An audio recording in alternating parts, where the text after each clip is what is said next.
O mga ka-SBP, ito, lilinisan natin tong ibabaw ng irigasyon at tataniman natin ng kung ano-anong gulay. Gulay na yung nababagay sa panahon. Ayan, may tanim na dati yung talong. Pero matagal na yan kaya ganyan. Matagal na kaya wala ng bunga at saka medyo pasira na. Saka pwede pang mapakinabangan to.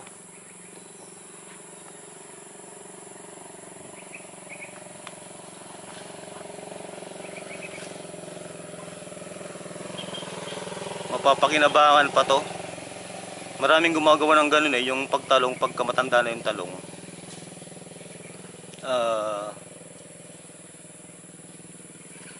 Yung yung maliliit na yung bunga, ginagawa nila, pinuputol nila dito.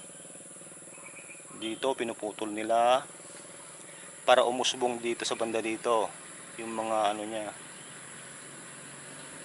Mga panibagong dahon niya o sanga. Tapos yun, pag lumaki yun, mamumunga ulit yun ng magandang klase ulit ang ibubunga nun.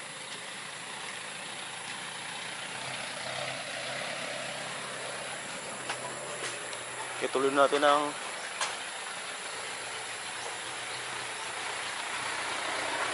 natin ang paglilinis.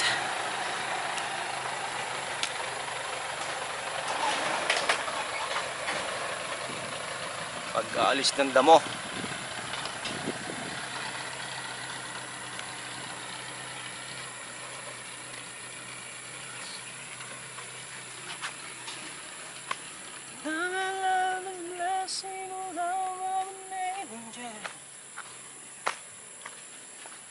Ito dapat dito para madaling linisan.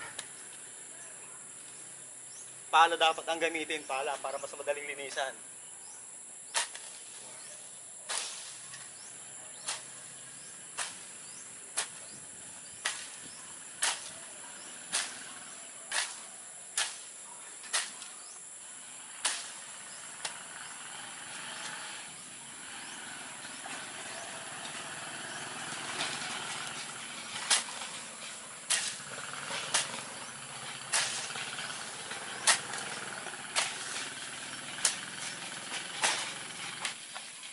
Ito, inuunti-unti ko lang linisan to. Pangatlong araw na ngayon.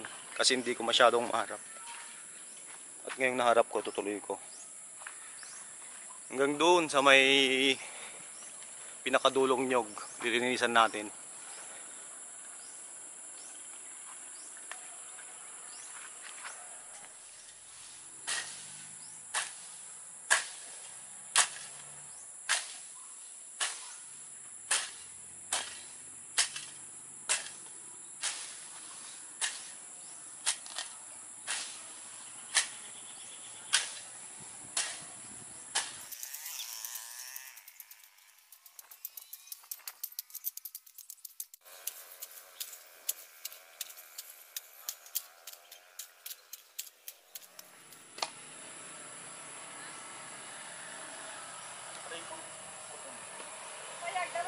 Ay, abanggan pa na ko itulog kon.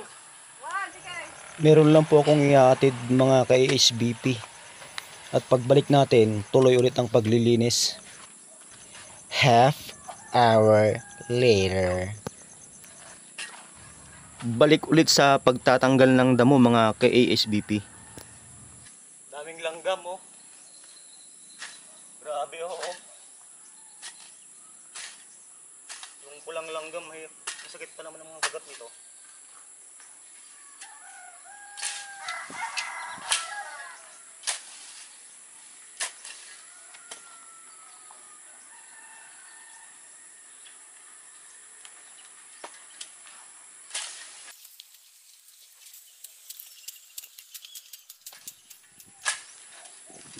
Pinakamaganda talaga dito, pala talaga. Kung maaari nga yung pala na dapat imalapad yung nguso. Para mas malapad din yung niyang damo.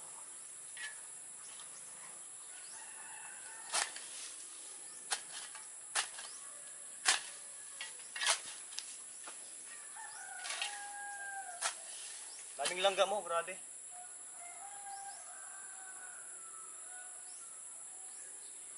Dami nila. Yung pula. Masasakit ang kagat.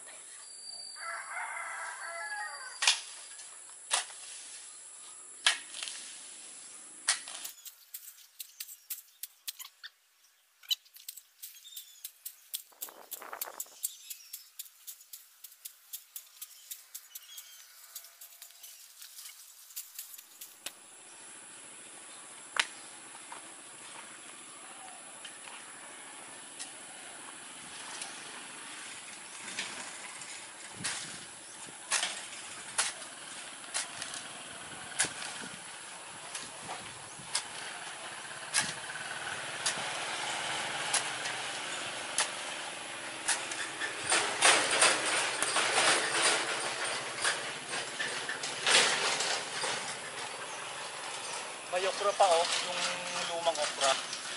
Mapapakinabangan pa to. Kahit ano, kahit pa paano bubunga pa to.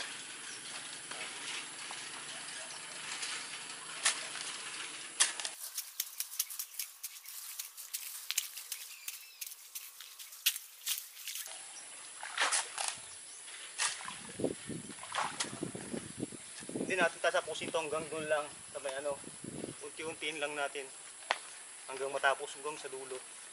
Yung iba bukas na ulit.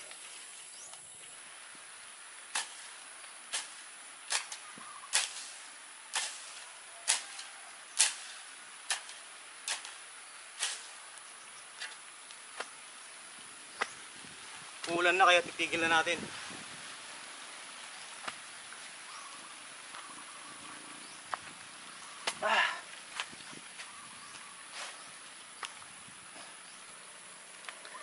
Ito mahaba-haba pa nalilinisan hanggang doon. Ito walang laman tong irigasyon. Mga November pa ano to? Mga November pa magkakalaman ng tubig tong irigasyon. No?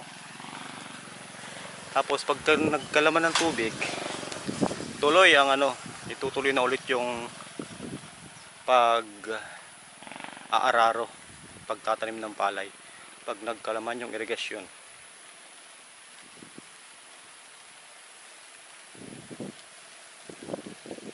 Ito maraming pwedeng taniman to, dito oh. Kahit dito pwede kong taniman dito sa bandang gilid pagka ano, susunod sa susunod.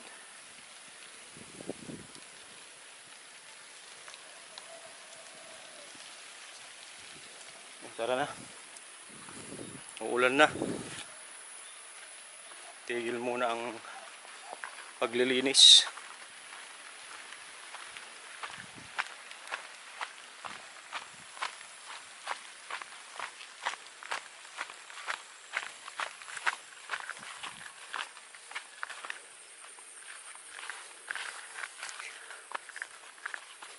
Ayun yung simpleng bahay ko dito sa bukid oh. Maliit lang pero okay lang. At least may ano, may tirahan.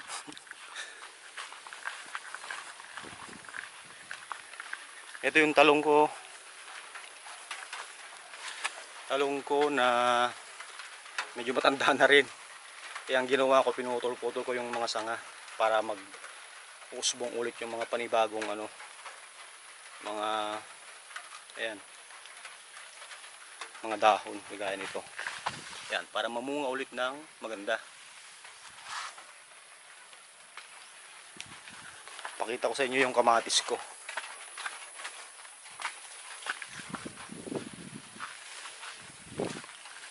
Ito naman yung tanim kong kamatis oh. Yung iba maliliit, iba ayos pagkakatubo, malalaki sila. At ilang linggo na lang to pwede nang anihin yan, mga bunga niya.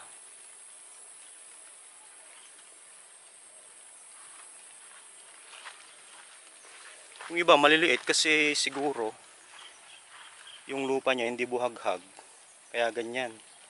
Hindi nakapag ugat. Hindi masyadong parang hindi komportable yung ugat niya kasi hindi buhaghag yung lupa, kaya ganyan naging maliit sila. Maliit yung pagtubo nila. Ayan.